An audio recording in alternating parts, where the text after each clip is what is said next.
So it's been about a month and a half since the last time we've had a community video, and since we're in that slow period between seasons, I figured now's the time to make another one. I asked you guys what you want me to talk about in the video in a community post, and you guys gave me a lot to talk about, so let's not waste any more time and get right into it. Let's start off with the most popular question from Mr. Forlorn. He says Vortiger will inevitably get called OP at his launch due to him being unfamiliar. Do you think that he'll remain a problem like the Wulin, or will tension simmer after a couple of weeks? So I think that the Vortiger will be a heavy and do things differently from every other hero in For Honor. People have a problem with easy to access 400 millisecond lights or just spammy attacks, and I have a feeling that Vortiger won't have anything like that. I think he'll be a little slower with some sort of property that doesn't make him a pushover or parry bait. I can't see him having any 400 millisecond chain lights or anything like that, but I do see him having a bash, although I don't think it'll be a Conqueror style bash that is just no fun to play against. I agree with you. We know that Vortiger will be called OP and broken at launch, especially by players who don't have access to him off the bat, because that's just how it is.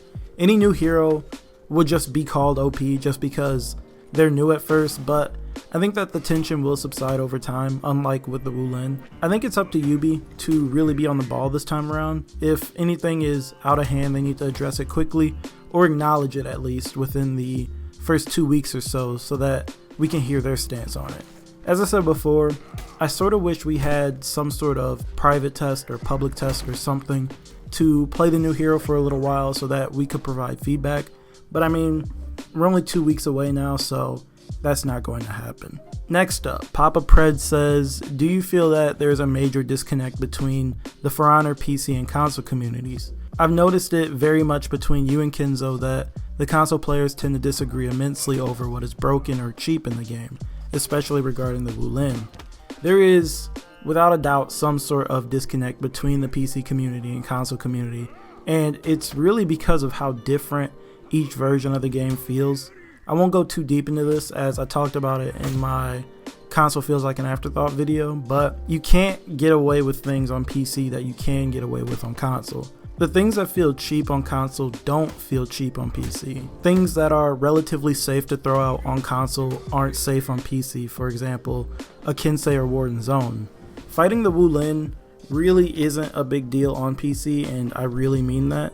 The game is definitely balanced around PC play, and it's so apparent from the moment you load the game up. I can't really explain it or show it to you guys through a YouTube video, but if you've played on both platforms, you know what I mean.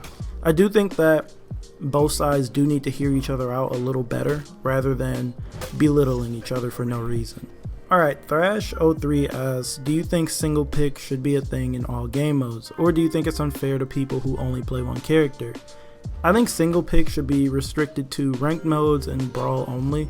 It'd definitely be interesting, and I'd like to see it on the test server, but I think that it wouldn't be the best idea for this game in particular.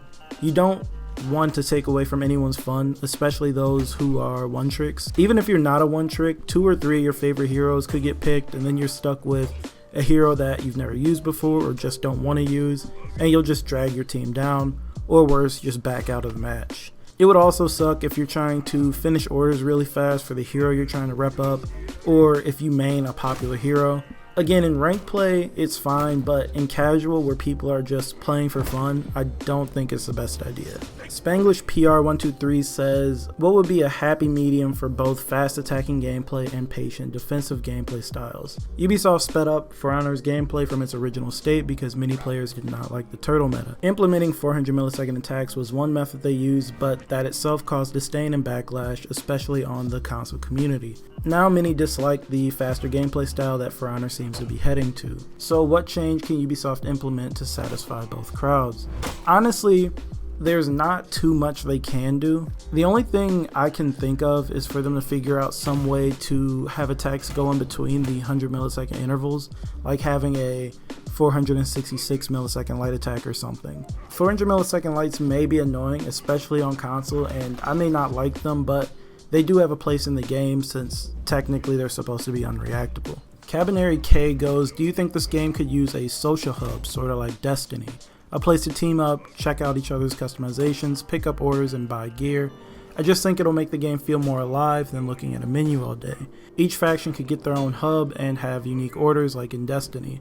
This would really make the game feel more alive.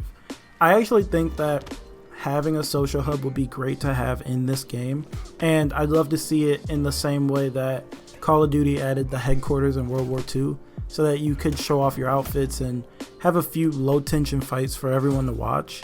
This will make Fight Club so much more interesting, even if you could only fit like 20 players into a lobby. I also agree that it would make the game feel a lot more alive and give you something to do while you sit in those long wait queues. I'd love to see it in a sequel one day. Blake Moss says, can we please address how sad it is that everyone is picking on Damian? The guy left due to feeling threatened by an individual. It's not funny or something to be happy about. That man more than likely loved this game and tried his best while the community spit in his face and nicknamed him the Data Man. This community is one of the worst in all of gaming history. Right up there with Siege and Overwatch, but it doesn't even have a large fan base like those games. So, according to him on the Warriors Den, he's moving back to France to be closer with his family. I don't think it's because he felt threatened. I don't think the community really spit in his face. We all know that he worked hard on the game, and people that came at him on a personal level are just assholes. He was also a great host on the Warriors Den and has received a lot of support from the community and tons of well wishes for his future. The For Honor community isn't the worst in all of gaming history. I think that the people who are still here still care about the game. I'm not really sure where you're getting all of this from. Alright, Mega Frankenstein goes, thoughts on going all out in terms of fashion? We're past the point of being realistic, so why not make these heroes and the entire cast have some fantasy themed armor? Maybe even having some Dark Souls inspiration of armor and weapon skins. You know, we've thrown realism out the window very early on. I wouldn't mind seeing some fantasy themed armor make its way into the game. We've already got, random acts of extreme weather, thorns growing out of the ground, plasma, anime effects, teleporting monks, and Orochi's new execution, so I think that having some more exaggerated armor wouldn't be too bad, and I'm sure that the team would have a lot of fun making it, as they could be a lot more creative. Eddie R asks, do you think that For Honor will have a bigger competitive scene, like actual teams and tournaments? I mean, I know that they've tried before and it crashed and burned, but how about now? For Honor has evolved into something better, but it's not 100% perfect. I don't think that it will ever have a bigger competitive scene. I've talked about this before, so I'll be really brief. UB needs to show more support to the scene first. At the very least, add a basic spectator mode, and that would do wonders, so that hosting and watching tournaments goes smoother rather than waiting around for the caster to get killed. The game has definitely evolved from that first Hero Series tournament, and it's not perfect at all, but I think that literally just the addition of a spectator mode would at least boost the scene. I mean, there is a small dedicated competitive community already, but I don't think there are a bunch of teams and whatnot. Sunbro asks, do you think that the community will ever get to a point where hate mail is no longer common and is a trope of the past, or will it always be like this? I think that no matter what, as long as there's some sort of competition in a game, there will always be hate mail, as no one really likes losing or getting stomped on. I think it's definitely slowed down as of late because most of the really toxic players have already weeded themselves out. I don't think it's all too common anymore, but it will always happen, especially in a game like For Honor.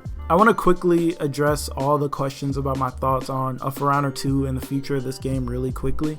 I usually talk about these things at the end of a video, but basically I think that the only way For Honor will be really popular again is to release another game.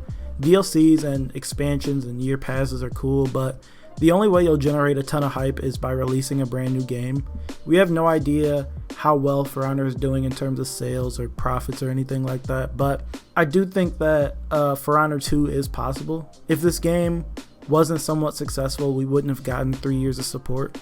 As for the future of this title, I've said that I think this is the last year of consistent content, and I still stand by that. I don't really see a reason to keep adding content to this game when working on a new title at this point would be much more beneficial in my opinion. They've proved to us that they will stick by a game and prove to us that they care about the title, fixing it up from its rocky launch. I think that by now they know how to handle this type of game. The next game will have a better, more refined art of battle system. The game will launch with dedicated servers, and they know how to avoid things like the turtle meta, and hopefully they'd have figured out how to give this game a competitive future and keep eyes on this game, especially on platforms like Twitch. Louis Vela asks, don't you feel the For Honor community should be more grateful with all the hard work the devs have done, specifically since they could have dropped this game after Season 4 due to its rough start? I do think that people should appreciate the work that's been put into this game. However, I think that once you start selling a product and wanting people to spend money on your product, that you open yourself up to criticism. It'd be different if this game was free to play or something.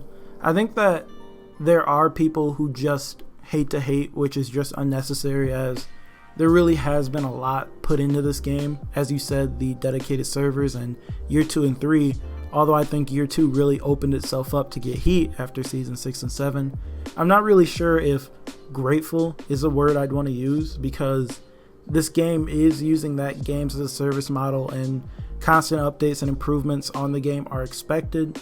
But I do think the team as a whole deserves some credit for sticking with the game and making it better after all this time. Battlefroad asks, do you think there will be For Honor clones? I think so. For Honor does melee combat right.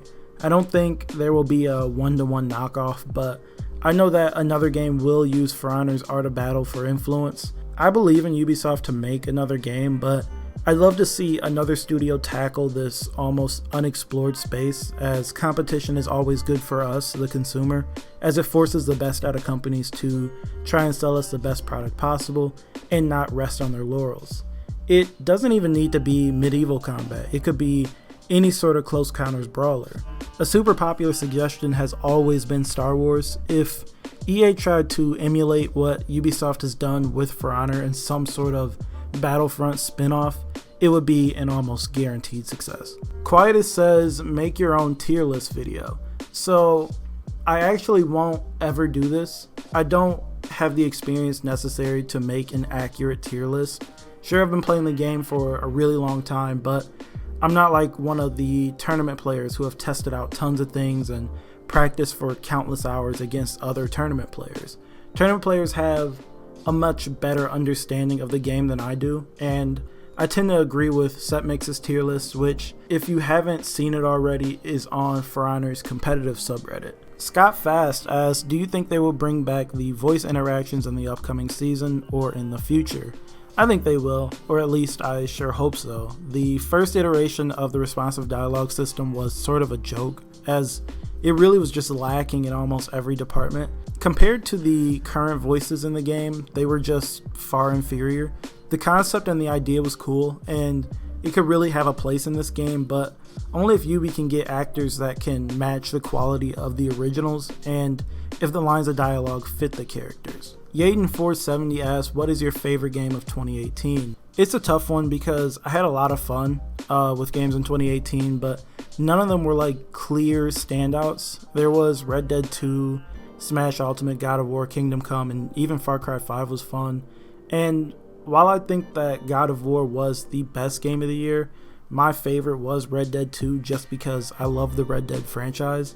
The gameplay did get very repetitive and the online is just a barren wasteland, but that single player campaign was something else, and I loved Arthur Morgan as a character. And finally, Kenshinog, I can finally answer your question. Where's the stream at though? I'll be streaming on Twitch from now on rather than on YouTube. The link is in the description. Anyways, that's all I've got for this video. I have fun making it, as I like to be able to answer questions straight from you guys every once in a while. I do want to hear you guys' opinion though, so talk to me down in the comments about anything we talked about in this video. And as usual, if you agree with me or just like the video, feel free to leave a like and sub, and I will talk to you guys in the next video.